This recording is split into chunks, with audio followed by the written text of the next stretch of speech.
Welcome to Subramani. In the world of personal finance, there are two types of people.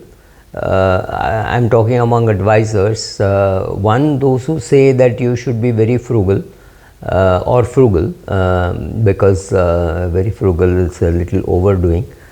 Says don't go to a Starbucks and have coffee, don't go to a McDonald's, or McDonald's is really inexpensive, but I don't like both the places, so I'm not saying anything for Starbucks or McDonald's, but yes, try not to eat out, try to eat at home, don't spend on eating out, or all those things, and whatever people maybe the earlier generation thought as luxury, saying avoid all that and don't bother about too much about expenses, go and keep increasing your income. That is more important.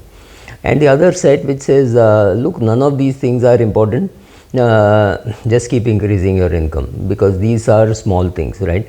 Which is partially true, because maybe 30-40 years ago food was 30% of your income.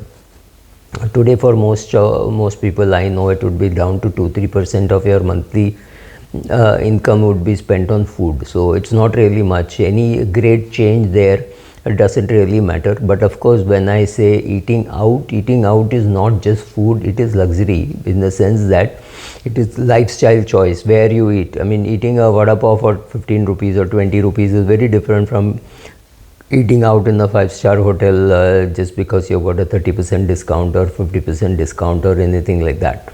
So yes, so which side are you on? Do you think that all these small savings of switching off the light when not required, and saving petrol by not racing the car while standing at a signal, are those important, or just going and increasing your income important?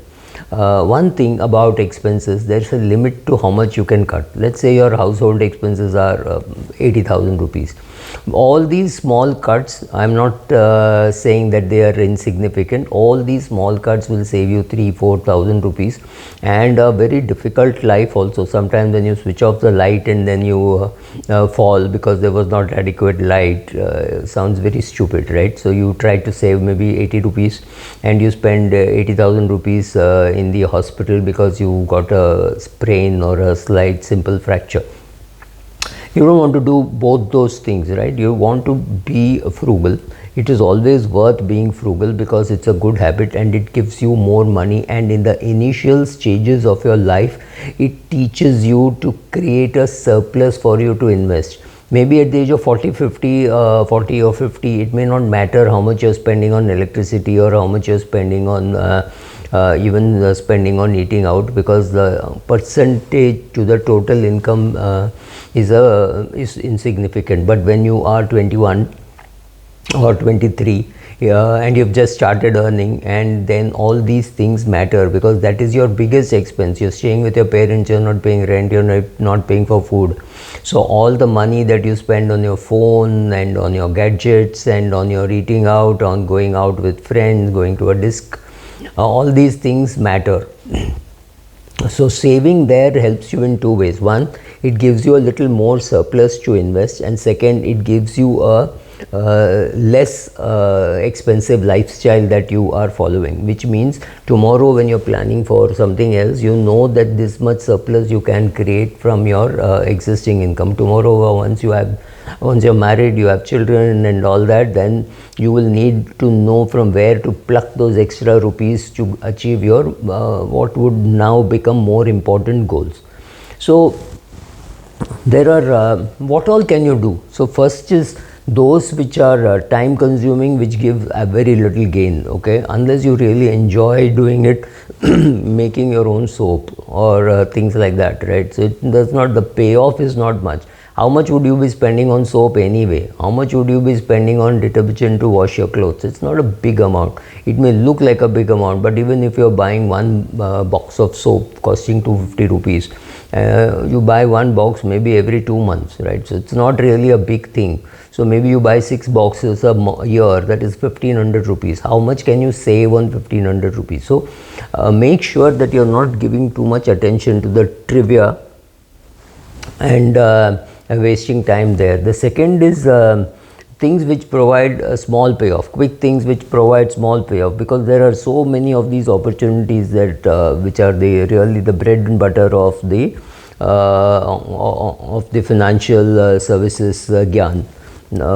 So whether it is cutting coupons, whether it is going to thrift stores, it does happen, right? You go to D-Mart, you save more money, but you stand more time standing in the queue, spend more time standing in the queue waiting for the checkout. You go online and buy from D-Mart, they charge you 50 rupees for delivery charges. Believe me, it's worth it. So the question is, do you want to save that 50 rupees by going to D-Mart? It costs 2 hours. It's your choice whether you want to really do it. But does it save money? Yes, it does save money. 50 bucks. Is it big? Depends on your level of income that you are at. What kind of a phone do you want to use and buy? So people who with lots of borrowings, buying a 1.5 lakh rupee phone and a 30,000 rupee watch to match it, so that it is a 2 lakh rupee expense on a phone and a watch.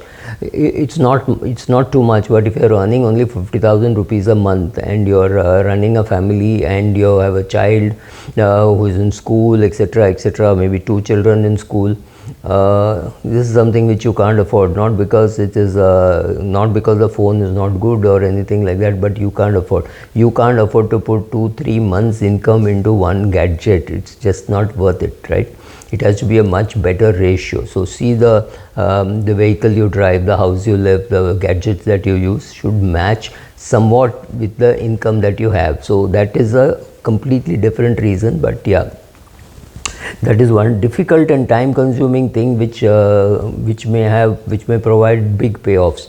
So yes, some of those things like moving moving home to a cheaper location, like would you want to change your children's school and things like that. If you are in a location which has got expensive, it was not very expensive 15 years back when you moved, but your income has not kept pace, so moving to a better to a cheaper location or a different city or a different suburb in the same city, like for example moving from say Santa Cruz to Ghatkopar, or from Ghatkopar to Kanjurmarg, or from Nerul to Kamote, right? Any of those things, all three are Mumbai examples. So moving to a cheaper place where the rent is lesser or maybe the house is smaller can be a very good way to reduce your expenses. And then of course those which provide for real big payoffs is sell your house and move into a rented house, sell your existing car, move to a smaller car.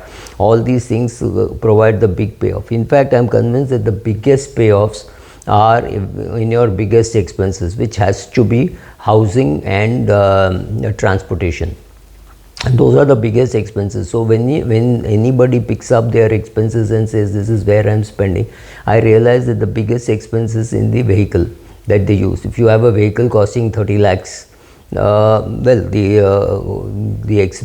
minimum amount that you are giving up is a 15% return, that is straight 4.5 lakhs. So 4.5 lakhs is the amount that you are giving up on that amount which could have been invested. Apart from that, you are paying car insurance, a 30 lakh rupee car, very likely that you will be paying about a lakh of rupees as insurance alone. Then there is fuel, and if you have a driver, then just relate all those costs, you straight away go to about 10 lakhs, including the opportunity cost, maybe more than 10 lakhs. So do you want to do that? Do you want a cheaper car? Do you want to use public transport? Check out on that, because that is going to be big. The other big thing which we have already spoken about just fleetingly is a house. A cheaper house with lesser payouts, less fancy stuff, definitely, or moving to a rental place. Those are things which will put more money in your hand, which you will be able to invest and maybe later come back onto this. The other big expense which I see today, the middle class, is borrowing for foreign vacations. Foreign vacations, a reasonably priced one, should cost you about 4.5 lakhs per person. So if a family of 4 is going somewhere, you're talking of at least 15-16 lakhs of expenses. Can you afford it, or is the priority going to be your retirement, right? Do you want to go to Goa for a vacation? Do you want to go to Spain for a vacation, or do you want to put that money away for your retirement? These are all calls that you have to take. but don't sweat the small stuff. Don't fight between husband and wife for a 800 rupee t-shirt which your husband has bought. Does not really matter in your overall picture. But yes, it matters if he's got 20 unopened t-shirts lying there unused and he adds one more to it. These things happen. So find out where are your big payoffs. Now, don't concentrate, don't sweat the small stuff. It is the big stuff which matters, not the small stuff. Thank you.